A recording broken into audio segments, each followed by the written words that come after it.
Hey team, in this video I'm going to give you some tips and some things for you to practice. It's going to make your long range punches a lot better. But first, I have a question.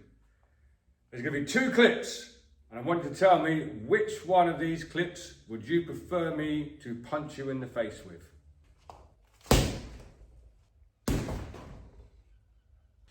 So I'm hoping you gave me the correct answer. I'm not going to give you the answer. You'll probably get it from this video anyway, but put it down in the comments which one you think you'd prefer me to punch you in the face with.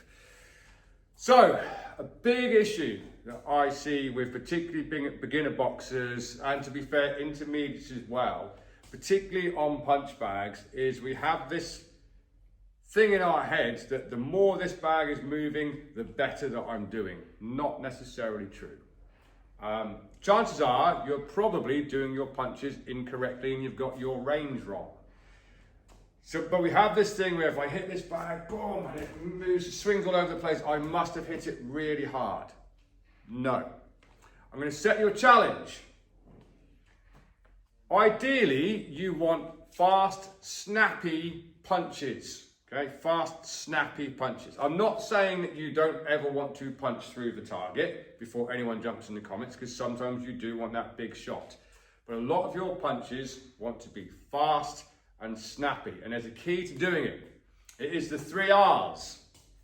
It is range, relax, and retract. They're the 3 things you've got to remember. I'm going to give you a little demonstration of some multiple jabs on how you can do this first part of the challenge.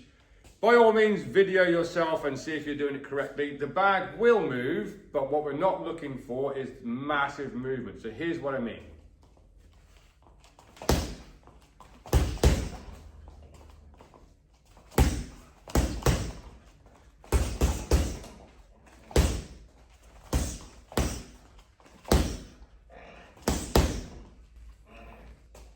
And here's what it would look like wrong, which you could be doing.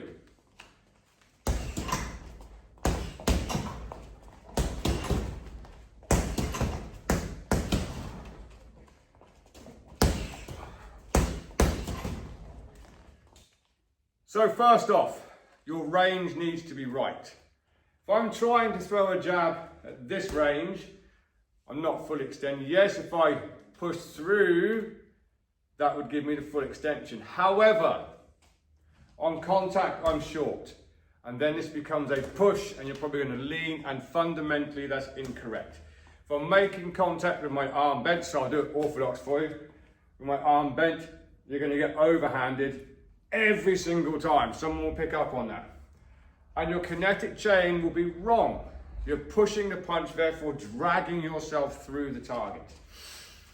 If you are too stiff, so you're not relaxed, it'll be very much a push shot as well, because if you're not relaxed, you don't have the ability to rotate. And if you don't retract, here's the biggest problem.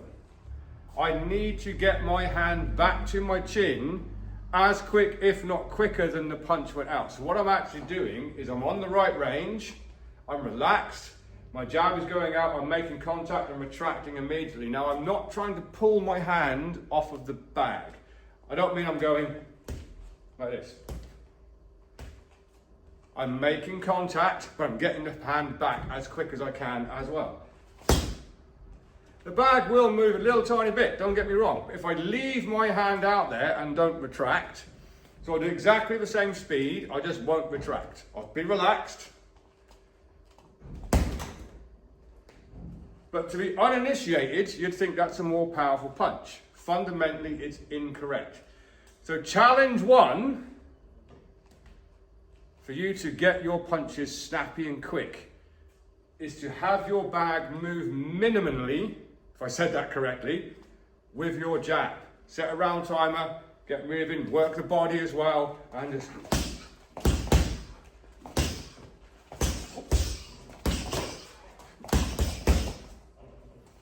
You can see it is moving because you're putting energy into the bag, but I'm trying to get that bag to move minimally. So the jab is actually the easier one of the two to do. The harder one is to get the cross in. Now, you know, I say this every single video, I'm a southpaw, and you'll notice I'm doing this southpaw today because although I can demonstrate and I can actually box out of an orthodox position, which from now on I'm calling a northpaw position because I think that's way better, I struggle with this in an orthodox position because it's not my natural stance. I'm not saying this will go terribly wrong, but if I do a jab cross how I want you to do it, for me that was just too much movement because visually I'm used to seeing my range this way round. So putting the cross on the end is the harder of the two. And again, please don't jump in the comments and say, oh, that's a crap cross because it's not very powerful. It is powerful, it's stingy. What I'm not doing is I'm not driving through and giving myself a bad position where I can get countered. There are times where you want to drive through the target. For this, we're trying to make the bag move at its least amount that we can. Get that out of your head that this is a powerful shot. It's not. Bag swing. These bags weigh about 40 kilos. They are heavy, yeah? I've just pushed that bag. Left my hand out there way too long. So, what you're looking for, let's get the bag to stop, is retraction of the punch. From here. I'm not looking to go and drive that forward. It is the harder of the two because most people want to be too close. Most people want to be here and then drive through that, making that bag swing. However, when I do that, look at my cross, I'll do it orthodox. Look at my cross position. If I drop my hands, do I look like I'm in a cross position? No, I should be here, yeah? Here, and you can only do that on the correct range. Bags moving minimally. The other thing that goes wrong when people try to do this is what I said with the jab, they try and pull the shot off the bag. They're like, oh, that coach on YouTube said I've got to get my hand off the bag, and I kind of go, I didn't really make contact there, I just glanced it, like a fag paper's width in between. For those of you who are not used to British slang, fag is a cigarette. Before anyone says anything weird, it's whatever, okay? Bag's hardly moving and I'm getting back to my position as quick as possible. Once you can do that, you can layer in multiples, okay? So jab, cross, jab, jab, cross, jab, cross. Bag shouldn't be moving too much and you should have all of your rotations and your technique. Things to look out for.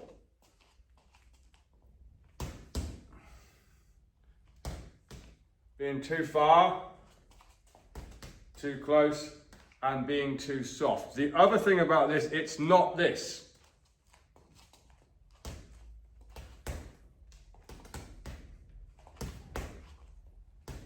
That's just slow and soft, okay? Fast, snappy punches. That's what we're looking for. I have seen some people say do it on a wall. Because obviously if I'm too close to a wall, then the wall's not going to give and you can tell it's wrong.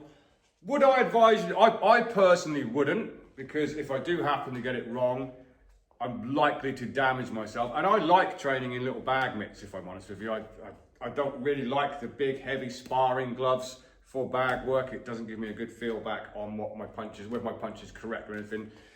You could probably get away with it if you was using big sort of 14, 16 ounce gloves. By all means, if that's all you've got, use a wall. You'll know if you're doing it correct. However, I like a bag.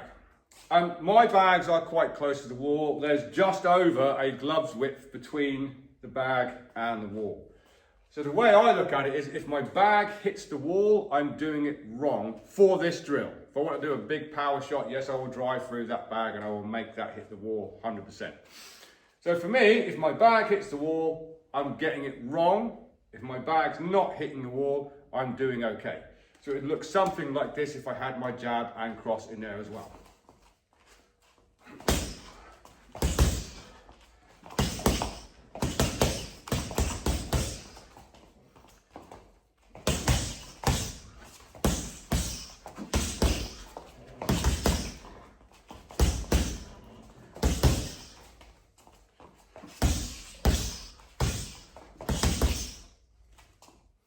something like that, my bag is moving minimally. Let me know how you get on with that, team. It's actually a really, really good drill. It's almost like I'm shadow boxing the bag. Something that I think really hampers a beginner's progress is actually bag work and pad work, because we see a target and in our heads we're only doing well or improving. We're measuring that by the amount of power that we get in the bag, how much we move the pads, the good crack, how much the bag has moved. That's not necessarily true. I think shadow boxing is one of the best forms of improving your boxing, as long as you're doing it with correct technique and correct form, posture, shape, all that sort of thing. So to get this right, just for this challenge, treat your bag like you're shadow boxing the bag. From here. But do it with intent, do it with speed, do it with power, but remember the 3 R's, okay? You need to be at the right range. You need to relax, because if you're stiff, you're not going to be throwing quickly. And you need to retract your punches. That is a big lesson from this video, because so many people, when they're trying to throw that big power shot, they go, boom. The punch doesn't finish with the punch. Sorry, the combination doesn't finish with the combination. Let's say I'm going to throw jab, cross, hook, cross. Jab, cross, hook, cross. The punch doesn't finish, sorry, the combination doesn't finish with the punch. The combination finishes with the retraction. Getting back here, get back to your safe position. Get your punch out, snap it and get it back. That's what you're looking for, the snap. It's almost like, if you've got brothers and sisters, have you ever got a tea towel and gone, and tried to slap them with it? When you're on the right range and you retract it and you relax, well, the tea towel will be relaxed anyway, it stings like a bastard. It's the same with your punch. So the answer to my question at the start of this video should have been, you'd prefer me to hit you in the face with a punch where I went and made the bag really move. Because the first one would have stung. It's the tea towel. Here. That's what you're looking for.